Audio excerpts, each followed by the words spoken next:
Hi guys, welcome back to my channel. আজকে আছি আমি হাওড়া ময়দানে। বুঝতে পারছো কি সুন্দর লাগছে গাইস। আজকে রোদটা মুখের ওপর পড়লে কখনো কখনো সুন্দরও লাগে। এইরকম টাইমে আমরা আছি 3টের দিকে, রাইট?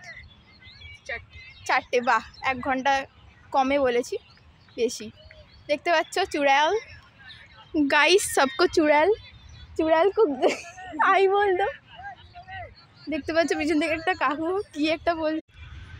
তো গাইস দেখতে পাচ্ছ আমরা এসছিলাম 2-3টের দিকে, এখন পুরো সন্ধেবেলা হয়ে গেছে, 6টা বাজতে যায়।